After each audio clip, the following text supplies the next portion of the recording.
नमस्कार दोस्तों, मैं राजकुमार मौर्य। 2024 का लोकसभा चुनाव आ गया है। लोकसभा चुनाव को लेकर के सर्वे कर रहे हैं और इस सर्वे में आज बात करेंगे घोसी लोकसभा सीट की। आंकड़ों के आधार पर जो जीतेगा उसको हम बोल देंगे कि जीत गया, जो हारेगा उसको बोल देंगे कि हार गया। एकदम साफ साफ बात है, आंकड़े हम बताएंगे क्योंकि आंकड़े बोलते हैं। घोसी लोकसभा जो सीट है एक तरह से मुस्लिम बाहुल्य सीट मानी जाती है, पिछड़ा बाहुल्य सीट मानी जाती है। घोसी लोकसभा सीट पर भारतीय जनता पार्टी जीती थी 2014 में, लेकिन 2019 में हार जाती है। 2024 को लेकर के ओम प्रकाश राजभर जी को इन्होंने सीट दे दी है। ओम प्रकाश राजभर जी ने अपने बेटे अरविंद राजभर को लोकसभा का प्रत्याशी बना दिया है और समाजवादी पार्टी ने, हालांकि जब मैं वीडियो बना रहा हूं अभी तक प्रत्याशी नहीं बनाया है। वैसे ज़्यादातर चांसेस हैं संजय सिंह चौहान को बना सकती है या किसी राजभर को दे सकती है पार्टी, या फिर उनको दे सकती है, राजीव राय वगैरह को दे सकती है।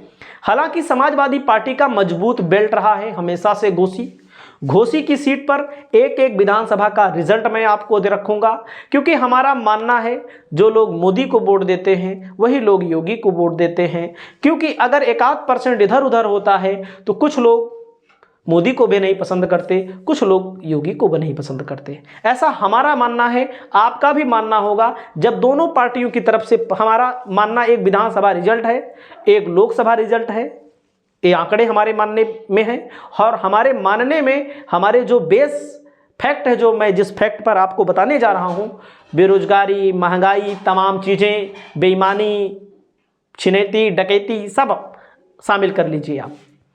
और यहाँ पर जो जीतेगा आप खुद समझेंगे। वैसे भी यह सीट भारतीय जनता पार्टी के लिए सूटेबल सीट नहीं रही है। भारतीय जनता पार्टी ने ओम प्रकाश राजभर को अपने साथ, इसी बेल्ट को लेकर के अपने साथ इनको मिलाया, दारा सिंह चौहान को मिलाया, दारा सिंह चौहान को उपचुनाव लड़ाया, उपचुनाव दारा सिंह चौहान हार जाते हैं। सबसे पहले मैं बात करता हूं, घोसी लोकसभा सीट में 5 विधानसभा सीटें हैं। एकदम जैसे पढ़ाया जाता है बच्चों को वैसे मैं समझा रहा हूं। आप और मीडिया चैनल पर देखेंगे तो तमाम लोग बता देंगे सब जीत रहे हैं, सब ले जाओ। उसका कोई आधार नहीं, पता नहीं सर्वे हुआ है कि नहीं हुआ है, बता देंगे इतने का आंकड़ा लिया, उतने का आंकड़ा लिया। हम उन आंकड़ों पर विश्वास नहीं करते, हम धरातल पर मतदाता का विश्वास करते हैं। क्योंकि अब आप आइए, यहाँ पर पहली सीट है सुधाकर सिंह की। कौन सी? सुधाकर सिंह। यहाँ पर सपा का वोट लिखेंगे, यहाँ पर बीजेपी का वोट लिखेंगे और यहाँ पर एक हमसे गलती हुई है कि बसपा का वोट मेरे 3 प्रत्याशियों का नहीं लिखा है। आने वाले समय में वीडियो हमारी बनती रहेगी तो उसमें बसपा का भी दिखाएंगे। बसपा वाले भाई नाराज नहीं होंगे। एक विधायक 5 विधानसभा सीटों में एक भी विधायक यहाँ पर भाजपा का नहीं है, तो आप समझ सकते हैं। तो सबसे पहले बात होती है घोसी सीट की। रुक जाइएगा। सबसे पहली बात होगी घोसी विधानसभा। 5 विधानसभा सीटें आती हैं। पता नहीं आप लोगों को पसंद आएगा कि नहीं हमारा बताना, क्योंकि मैं बच्चों की तरह बता रहा हूं। घोसी में समाजवादी पार्टी को 1,24,427 वोट मिले और बीजेपी को 81,668 वोट मिले हैं। वहीं पर आ जाते हैं मऊ की सीट पर, और ये 2023 में जो विधानसभा का उपचुनाव हुआ था। कुछ लोग कहेंगे सुधाकर सिंह को ठाकुर का वोट पूरा मिल गया था। हालांकि ठाकुर कितनी संख्या में है, उस अगर 1,24,000 यहाँ पर दिखा रहा है तो 4-5 हज़ार आप हटा दीजिए, 10,000 हटा दीजिए, और का इससे ज़्यादा हम नहीं कर सकते कुछ। मऊ में 1,24,691 वोट और यहाँ पर बीजेपी को 86,575 वोट। तो बीजेपी इन दोनों सीटों को हारी है 2014 में, वैसे हारी सब है। मधुबन की जो सीट है 2014 में नहीं 22 में 74,584 एक सीट जीती है, ए वाली 79,032 वाली सीट ये वाली जीती है। देख सकते हैं आपके सामने, वो भी ज़्यादा अंतर नहीं है। ये जो सपा जीती है इनका बहुत भारी अंतर है, आपके सामने दिख रहा है। अगली सीट है मोहम्मदाबाद गोहना। ये सीट है, यहां पर बीजेपी समाजवादी पार्टी को मिला है 94,688 वोट और यहां पर आप देख सकते हैं बीजेपी को मिला है 68,039 वोट। देख सकते हैं।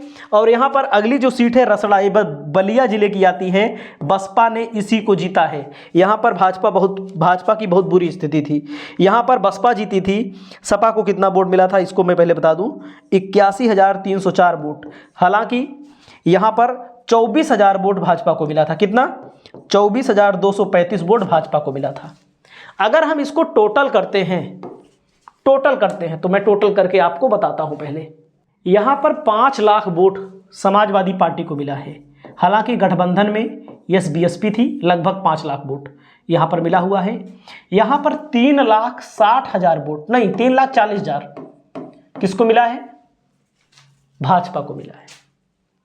आप अनुमान लगा सकते हैं इस सीट को कौन सी पार्टी जीत सकती है। और जब 2019 में चुनाव हुआ था तो उसका भी मैं थोड़ा सा रिजल्ट दिखा देता हूं 2019 का। आपके सामने कुछ आंकड़े खुल चुके हैं, थोड़ा सा इसको भी देख लीजिए। देखिए टाइम लगता है भाई कोई चीज़ अच्छे से बताना हो। तो बसपा यहाँ चुनाव जीती थी, सपा बसपा का गठबंधन था, 5,73,000 वोट मिले थे। और यहाँ पर भाजपा को मिला था 4,51,000, यानी कि बसपा 1,22,000 वोटों से यहाँ पर चुनाव जीती थी। सुहेलदेव समाजवादी पार्टी अलग लड़ी थी, इनकी राजभर की पार्टी यहाँ अलग लड़ी थी, इनका यहाँ पर हाथ है 39,000 वोट मिला था, यानी कि राजभर की अच्छी खासी यहाँ पर संख्या है। अगर आप 2014 में जाएंगे, थोड़ा 2014 का आंकड़ा देख लेंगे तो आपको ज़्यादा बेहतर लगेगा। 2014 में यहाँ पर आप देखिए 14 में बीजेपी के पास 3,80,000 लगभग वोट थे, 33%। 20% वोट मिला था दारा सिंह चौहान को, बहुजन समाज पार्टी से लड़े थे। मुख्तार अंसारी का कौमी एकता दल था, 1,66,000 वोट मिला था। मतलब कि 2,33,000, 1,66,000, 2, 1, 3, 1, 4, 1, 5, 6 लाख वोट लगभग विपक्ष में पूरा का पूरा बिखर गया था, लगभग 6 लाख वोट। लेकिन अब की बार विपक्ष में केवल समाजवादी पार्टी रहेगी और बसपा रहेगी। लेकिन बसपा का हाल जब था 2000, अब अगर आप जाएंगे 2014 में, बसपा एक मजबूत पार्टी थी, बसपा के पास 20% लगभग वोट था, 21%। 2014 में अच्छा खासा वोट था, लेकिन वो वोट जैसे विधानसभा में आपने देखा 13% पर आ गया। तो आप देख सकते हैं 2009 में बहुजन समाज पार्टी की तरफ से दारा सिंह चौहान जीते हुए हैं, ठीक है, 19% वोट मिला हुआ है। और अरशद जमाल जो वर्तमान में बसपा में हैं, अगर बसपा अलग लड़ेगी तो इनके नाम की चर्चा है, लोकसभा का चुनाव लड़ भी सकते हैं। इनको 1,59,60,000 वोट समाजवादी पार्टी की तरफ से मिला था। सुधा राय 1,50,000 वोट इनको मिला था कांग्रेस की तरफ से। राम इकबाल भारतीय जनता पार्टी की तरफ से कितना वोट मिला था? 95,000 वोट मिला था। कहीं ना कहीं भाजपा यहाँ पर विकट उसका कमजोर है। हम अपने आप से नहीं कह रहे हैं, आपके सामने सब आंकड़े दिखा रहे हैं, कोई हम झूठ थोड़ी बोल रहे हैं। बहुत सारे लोग ये भी कह सकते हैं भाई झूठ बोल रहे हो। तो क्या कहा जाता है, तमाम खबरें भी आ रही हैं। घोसी लोकसभा सीट पर कब होगी वोटिंग? राजभर के बेटे जहां से लड़ रहे हैं 25 मई, आपने देखा होगा घोसी लोकसभा सीट को 1 जून को वोटिंग होगी, 7 मई को नोटिफिकेशन जारी होगा घोसी के लिए। तो आपकी क्या राय है? अपनी राय व्यक्त करते रहिए। इस वीडियो में इतना ही। नमस्कार।